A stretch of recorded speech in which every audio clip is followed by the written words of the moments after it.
Welcome back to me doing a prediction between the current Secretary of State, Marco Rubio, versus the Democrat, Gavin Newsom, the current governor of California.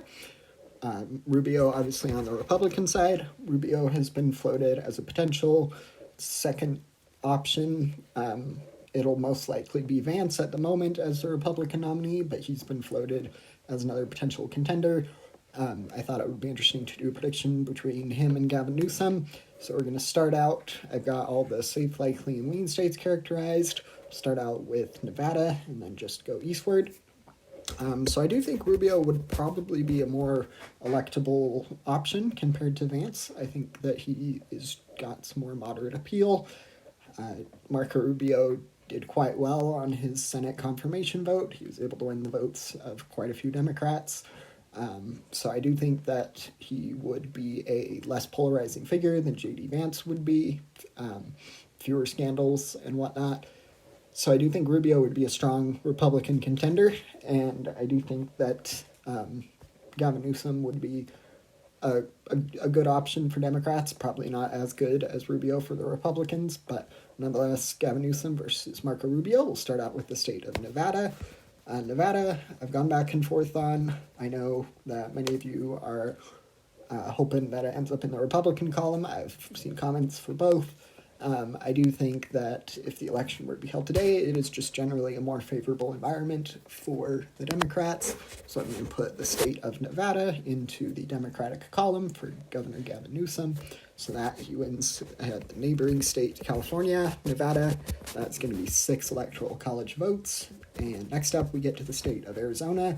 I do think that Marco Rubio would have more appeal with some key voting demographic groups, really throughout the Rust Belt and South, and throughout the Sun Belt, the Southwest and Southeast. So for now, I do think that Marco Rubio would have a good shot at winning the state of Arizona.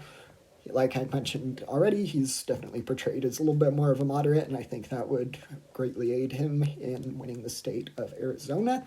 And then I'm going to go now to the state of Georgia. I think that Georgia would probably end up in the Republican column. I'm going to do that, so that is going to be 16 more electoral college votes for Marco Rubio. I accidentally skipped the district here in Omaha. I think that would probably be in the Democratic column. I do think that this district even went to Harris in 2024, which was a pretty bad showing for Democrats on the national level. So the fact that it remained in the Democratic column, I do think that it would continue to remain if these two were the candidates, if the election were to be held today. And then we get to, I'm going to go now to the Rust Belt. I do think that Gavin Newsom would have a good shot at winning the state of Wisconsin. I think that Michigan and Pennsylvania might be a different call. I think Rubio would be a pretty strong contender. So for now, I'm going to put the state of Michigan and Pennsylvania into the Republican column. So that brings Marco Rubio to 280 to 242, with the state of North Carolina left to characterize. And I do think that things will get even better for Marco Rubio. Right now, I would predict it to be in the Republican column.